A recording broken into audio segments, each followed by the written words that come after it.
സംസ്ഥാനത്ത് ഇന്നും അതിശക്തമായ മഴയുണ്ടാകുമെന്നാണ് കേന്ദ്ര കാലാവസ്ഥാ വകുപ്പിന്റെ ഔദ്യോഗിക മുന്നറിയിപ്പ്.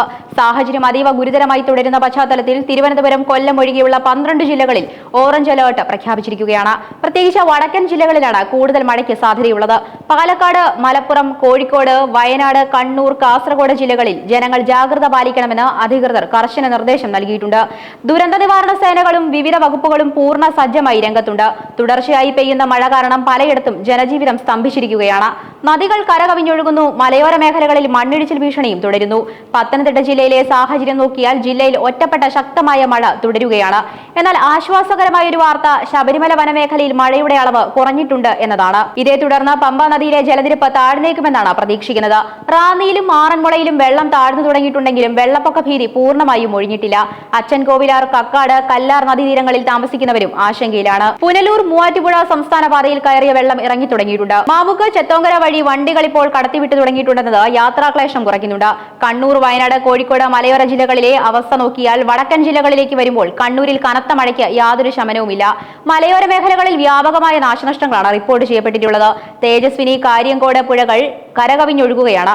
ഒഴുക്കിൽപ്പെട്ട് കാണാതായവർക്കുള്ള തിരച്ചിൽ ഇന്നും തുടരുന്നതാണ്. വയനാട്ടിൽ മഴയ്ക്ക് നേരിയ ശമനമുണ്ടായിട്ടുണ്ട്. എങ്കിലും വയനാട്ടിലേക്കുള്ള 2 പ്രധാന ചുരങ്ങളിലും മണ്ണിടിഞ്ഞ് ഗതാഗതം പൂർണ്ണമായും തടസ്സപ്പെട്ടിരിക്കുകയാണ്. താമരശ്ശേരി ചുരത്തിൽ കർശന ഗതാഗത നിയന്ത്രണം ഏർപ്പെടുത്തിയിട്ടുണ്ട്. കോഴിക്കോട് നഗരത്തിൽ മഴയ്ക്ക് നേരിയ കുറവുണ്ടെങ്കിലും ജില്ലയിലെ 13 ദുരിതാശ്വാസ ക്യാമ്പുകളിലായി 364 പേർ ഇപ്പോഴും കഴിയുന്നുണ്ട്. താഴ്ന്ന പ്രദേശങ്ങളിൽ പലയിടത്തും വെള്ളക്കെട്ട് തുടരുകയാണ്. ഇടുക്കി ജില്ലയിൽ ഇടവിട്ട മഴ തുടരുകയാണ്. മലയോര മേഖലകളിൽ ശക്തമായ മണ്ണിടിച്ചിൽ ഭീഷണി നിലനിൽക്കുന്നുണ്ട്. ഡാമുകളിലെ ജലനിരപ്പ് ക്രമീകരിക്കുന്നതിന്റെ ഭാഗമായി കല്ലാർകുട്ടി, കല്ലാർ, പാംബ്ല, മലങ്കര ഡാമുകളിൽ നിന്ന് കൂടുതൽ വെള്ളം പുറത്തേക്ക് ഒഴുക്കിക്കൊണ്ടിരിക്കുകയാണ്. സുരക്ഷ മുൻനിർത്തി ജില്ലയിലെ രാത്രിയാത്രാ നിരോധനം തുടരുമെന്ന് ജില്ലാ ഭരണകൂടം അറിയിച്ചിട്ടുണ്ട്. എറണാകുളത്ത് തീരദേശ മേഖലകളിൽ ആശങ്ക തുടരുന്നു. ചെല്ലാനം, കണ്ണമാലി മേഖലകളിൽ കടൽക്ഷോഭം രൂക്ഷമാണ്.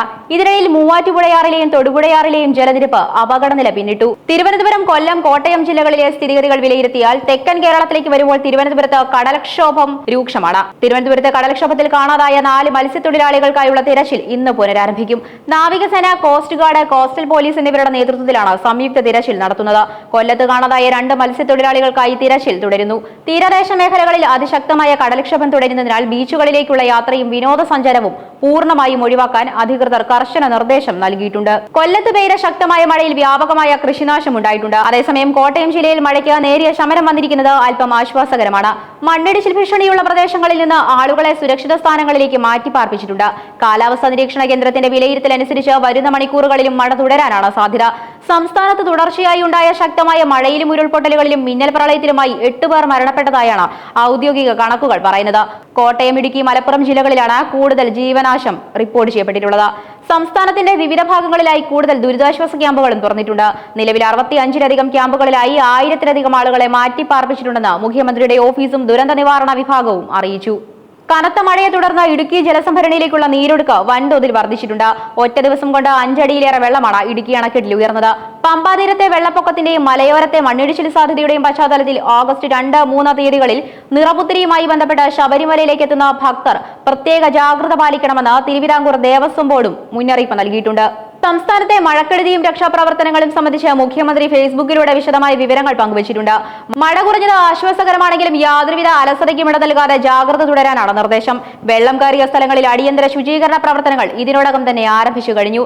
രാഷ്ട്രീയ പ്രവർത്തകരും സന്നദ്ധ സംഘടനകളും യുവജന സംഘടനകളും ഈ ശുചീകരണ പ്രവർത്തനങ്ങളിൽ സജീവമായി പങ്കാളികളാകണമെന്ന് മുഖ്യമന്ത്രി അഭ്യർത്ഥിച്ചു. സർക്കാരിന്റെ എല്ലാവിധ പിന്തുണയും ഇവർക്കുണ്ടാകുമെന്നും അദ്ദേഹം വ്യക്തമാക്കി. ജനപ്രതിനിധികളും സന്നദ്ധ പ്രവർത്തകരും ദുരിതാശ്വാസ പ്രവർത്തനങ്ങളിൽ സജീവമായി രംഗത്തുണ്ട്. ഏതാവശ്യത്തിനും പൊതുജനങ്ങൾക്ക് സർക്കാരിന്റെ ഔദ്യോഗിക സംവിധാനങ്ങളുമായി ബന്ധപ്പെടാവുന്നതാണ്.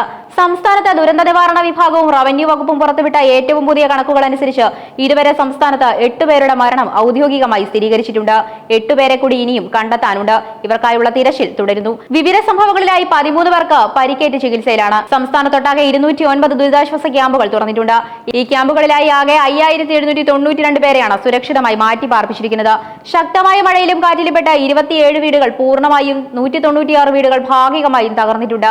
മഴയുടെ ശക്തി കുറഞ്ഞെങ്കിലും യാതൊരുവിധ മുൻകരുതലുകളും കൈവിടരുതെന്നാണ് ദുരന്ത നിവാരണ അതോറിറ്റിയുടെ നിർദ്ദേശം. മഴയുടെ അളവ് കുറഞ്ഞെങ്കിലും മലയോര മേഖലകളിൽ മണ്ണിടിച്ചിൽ സാധ്യത നിലനിൽക്കുന്നതിനാൽ രാത്രിയാത്രാ നിരോധനവും ജാഗ്രതാ നിർദ്ദേശങ്ങളും തുടരും. വെള്ളമിറങ്ങിയ വീടുകളിലും പൊതുസ്ഥലങ്ങളിലും പകർച്ചവ്യാധി സാധ്യത ഒഴിവാക്കുന്നതിന്റെ ഭാഗമായി ആരോഗ്യവകുപ്പിന്റെ നേതൃത്വത്തിൽ അണുനശീകരണ പ്രവർത്തനങ്ങളും ശുചീകരണ പ്രവർത്തനങ്ങളും പുരോഗമിക്കുകയാണ്. നഷ്ടം സംഭവിച്ചവർക്കുള്ള അടിയന്തര ധനസഹായ വിതരണവും റവന്യൂ വകുപ്പിന്റെ നേതൃത്വത്തിൽ ആരംഭിച്ചിട്ടുണ്ട്. ഏത് അടിയന്തര സാഹചര്യത്തെയും നേരിടാനുള്ള എല്ലാ മുന്നൊരുക്കങ്ങളും സർക്കാർ നടത്തിയിട്ടുമുണ്ട്. ആശങ്കപ്പെടേണ്ട സാഹചര്യമില്ലെങ്കിലും ജാഗ്രത തുടരുക എന്നാണ് അധികൃതർ നൽകുന്ന മുന്നറിയിപ്പ്.